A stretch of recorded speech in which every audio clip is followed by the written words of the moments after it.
Bayswater 4th Division.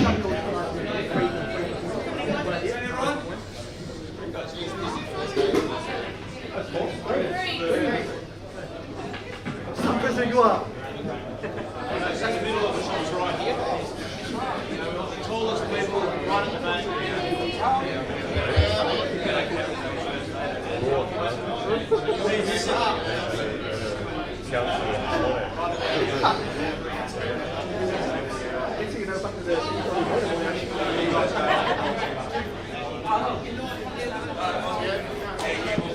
Dawson.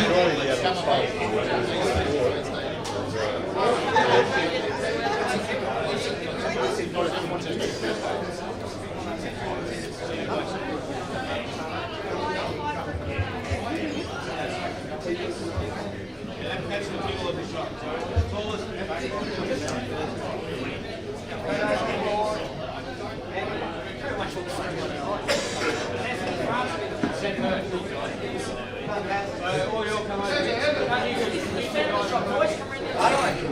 The middle of the shot's right here. Are you missing? Who are you missing? Where's Eddie?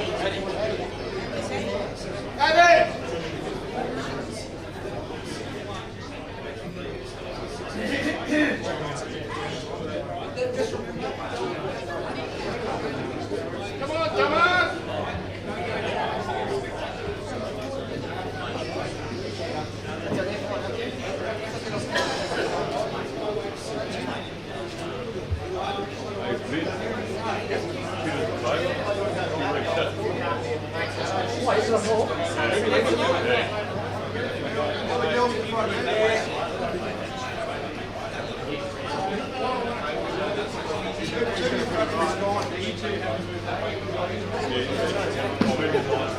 It's probably not the bad thing, really, if we can't see your face.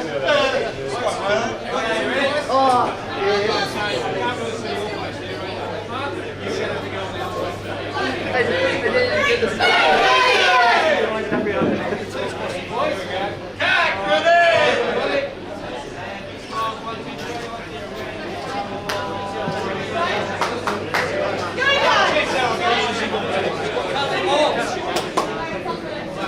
Got bloody green spots on it, mate.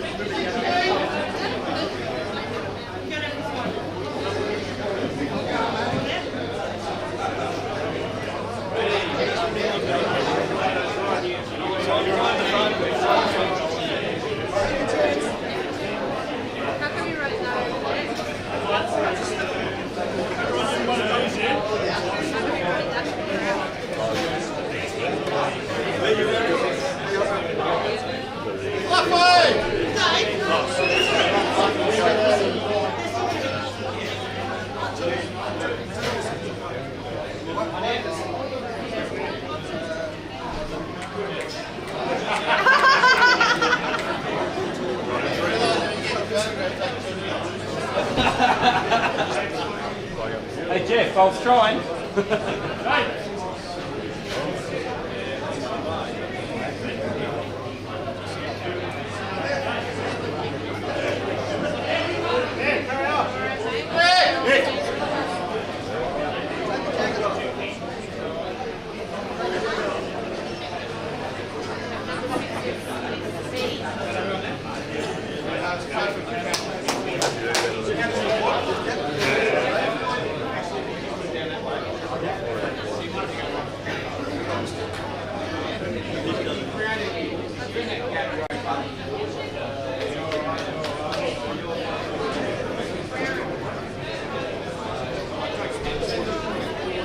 So I can't see your face. You have to put it down. Big smile, do 1 on 3. I'm going to take 3 away. Right, so 1, 2, 3. Really? Yeah, we'll go. Go. Go, yours!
Good evening, everyone. Just going to start the night's speeches as they finish the photos. I'd like to welcome everyone to the grand final night for 3rd and 4th Division for the EDPL winter season. Our thanks to the staff and management of Potters for putting the event on for us and looking after us very well as they have for the last few weeks. Rest of the Bayswater job. Captains, the home team is responsible for the lodgement of the score sheet at the ends of tonight's matches, and please keep the boards up to date. Matches will cease once a result has been finalised. Keep yourself and your fellow team members out of the playing area. If you rush in when a teammate wins a frame, you may be penalised with a loss of frame foul.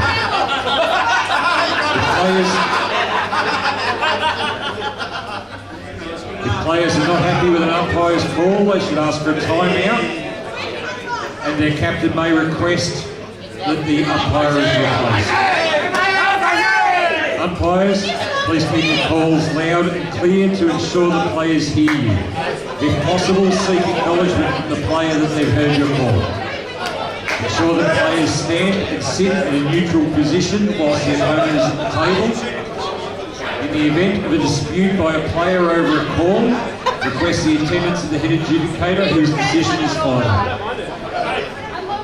Umpires, when you're finished umpiring your matches, please report back to the table so we can get the next umpire up and keep the games running. For all competitors and umpires tonight, all games will be played by the World 8-Ball Federation rules. Players and umpires are to abide by dress code unless an exemption is provided. No coaching of a player by anyone is permitted during a frame. No warning will be given. This is the block warning, so automatic 2-visit penalty will be awarded. Players, when you finish the shot, if you could please move to a neutral area whilst your opponent is at the table. With the playing area, only officials, players and umpires actually involved in the frame are permitted in the playing area. Plus, the home team scoreboard attendant to keep the scoreboards up to date. Everyone else must keep out. If there is a dispute on a decision, it must be brought to the attention of the umpire before the next shot is played. If the next shot is being played, bad luck, it will continue, it can't be changed. Players who are not happy with an umpire's decision may request the head adjudicator attend. Captains cannot be called in except when requested by the head adjudicator. If there are any other problems or queries, please come and see us at the official table. Tonight's head adjudicator is Bert Cueball. He's done a wonderful job over the entire final series.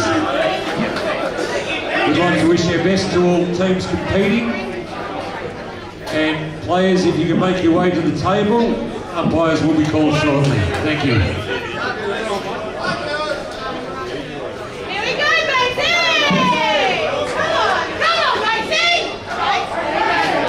Dan Young, we can please head you to table 12, 3 frames. Hong Kong, table 13, 3 frames. John Long, table 14, 3 frames.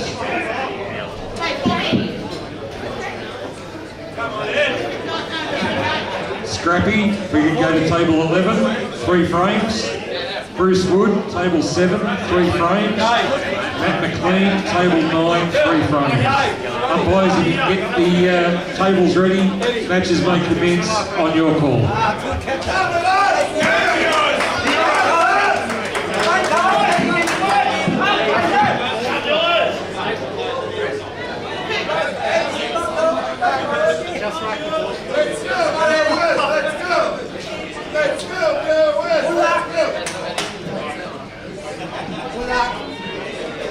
Come on, take me. Come on, Harry.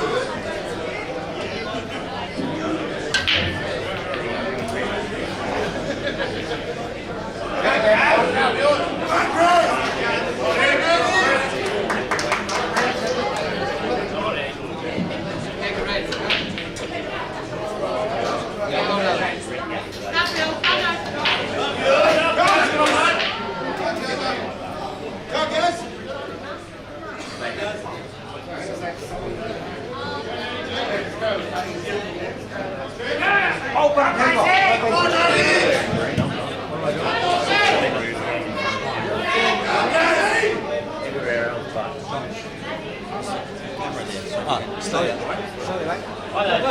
all the other way, but not. Now Bird will have Come, Joey, come on. Yeah, pop his peg. That's Scotty.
If there are any umpires in the room who have not made themselves known for umpiring tonight, if you could please come up and see us.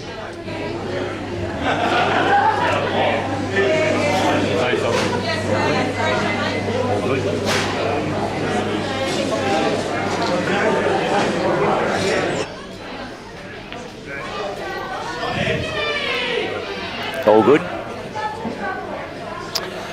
Good evening and welcome to the first night of Grand Finals for Eastern Districts Pool League for 2017, coming to you live from Potters Pool Hall.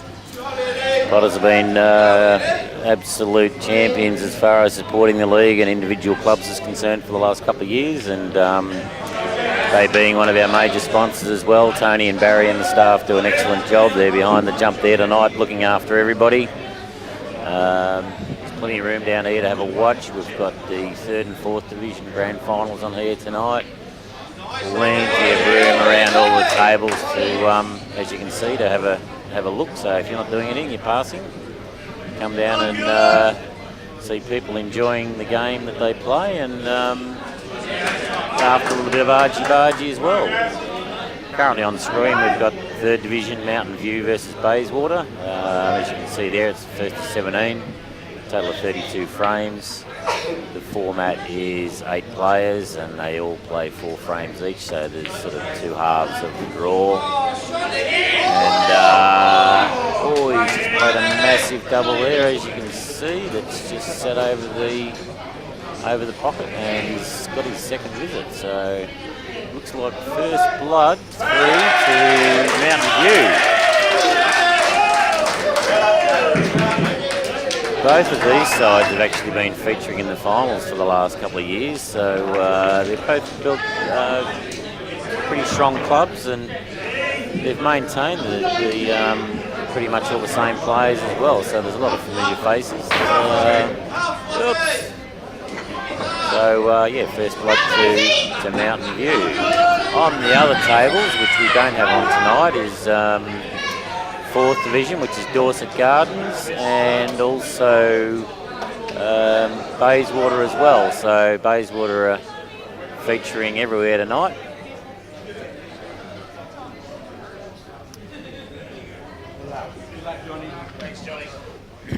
For those watching that aren't aware, Pool Victoria had the Chris Costello Interleague Day yesterday over at Bar 8, where pretty much all the leagues around the state are represented in over three divisions.